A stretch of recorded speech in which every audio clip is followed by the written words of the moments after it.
Assalamualaikum warahmatullahi wabarakatuh. Kali ini kita masuk ke sesi keempat mata kuliah pengantar manajemen atau dasar-dasar manajemen. Materi keempat ini kita berbicara tentang organisasi dan manajemen.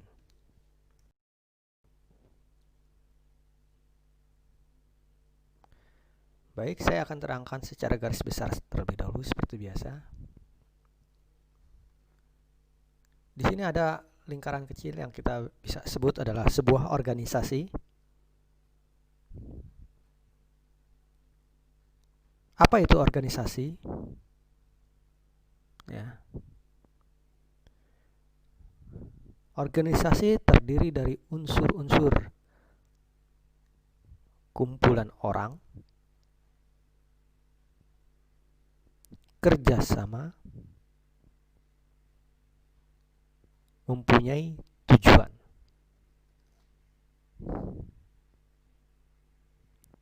Dalam organisasi, kita bisa mengenal ada organisasi modern dan organisasi tradisional.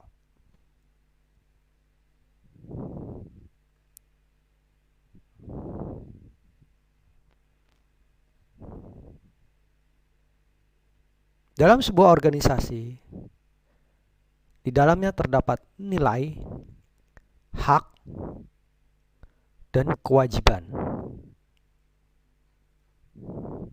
dan moral. Dalam organisasi juga ada elemen-elemen yang terdiri dari spesialis pekerjaan, departementalisasi, ada rantai komando, ada rentang kendali, sentralisasi dan desentralisasi, ada formalisasi. Oke. Organisasi modern dan tradisional juga dipengaruhi oleh beberapa faktor.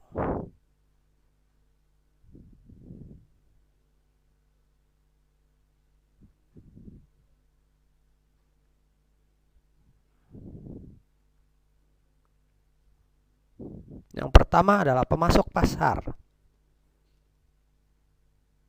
Ada konsumen pasar. Ada pesaing pasar. Ada serikat buruh. Institusi finansial. Media. Kelompok-kelompok kepentingan.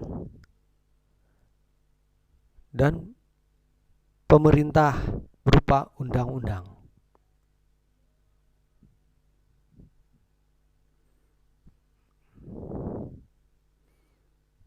Secara global, organisasi maupun pemasok, pemerintah, kelompok, dan seterusnya itu dipengaruhi oleh ekonomi sebuah negara. Ada sosial budaya yang ada di sebuah negara, politik yang juga akan mempengaruhi, terakhir adalah teknologi.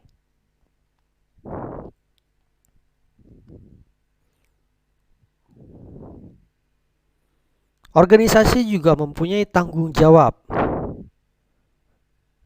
Yang pertama adalah corporate social responsiveness, ya, atau sering kita sebut CSR.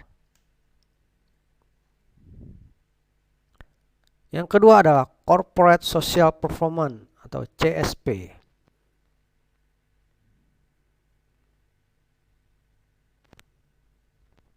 Jadi sebuah organisasi yang besar harus memiliki tanggung jawab kedua ini. Bentuknya bisa bermacam-macam. Oke, kita lanjut. Tadi secara garis besar.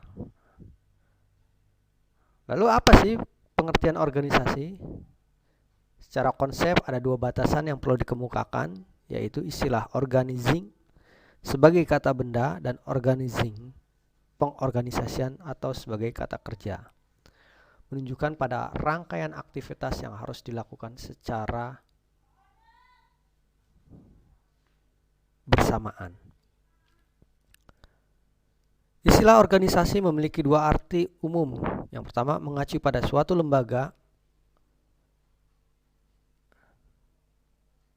Contoh, perusahaan, badan pemerintah, rumah sakit, atau perkumpulan olahraga. Yang kedua, mengacu pada proses pengorganisasian sebagai salah satu fungsi dari manajemen. Ini bagian struktur lingkungan organisasi. Ada internal, eksternal, yang berkaitan langsung maupun yang berkaitan tidak langsung. Yang berkaitan langsung juga ada lokal dan internasional. Kalau lokal biasanya pemilik organisasi, tim manajemen, para anggota atau para pekerja. Sedangkan lingkungan yang tidak langsung baik lokal maupun internasional berupa pemasok, pelanggan, pesaing, partner, dan seterusnya. Nah, ini salah satu bagian dari lingkungan internal organisasi.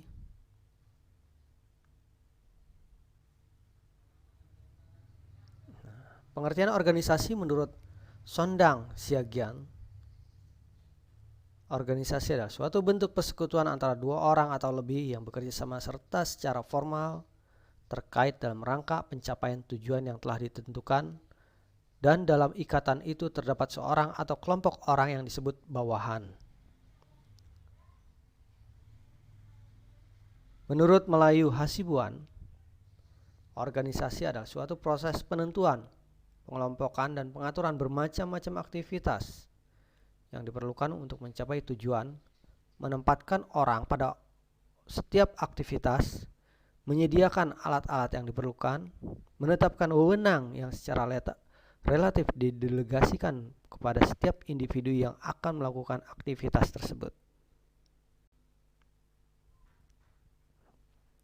Lingkungan eksternal organisasi tadi sudah disebutkan juga.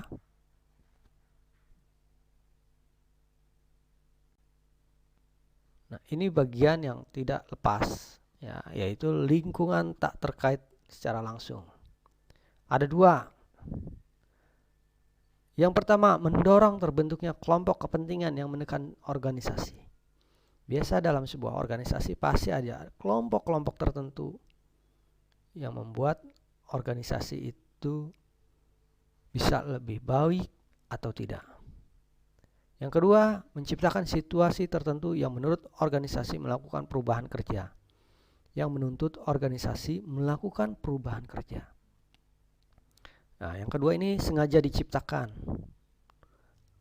Ya, apa contohnya? Standar mutu seperti ISO dan seterusnya. Variabel lingkungan tak langsung organisasi yaitu sosial, ekonomi, politik, teknologi. Tadi sudah kita sebutkan juga di atas secara garis besar. Lingkungan fisik, populasi, pemanasan global, lubang ozon, baby boomers, ketahanan pangan, ketersediaan air.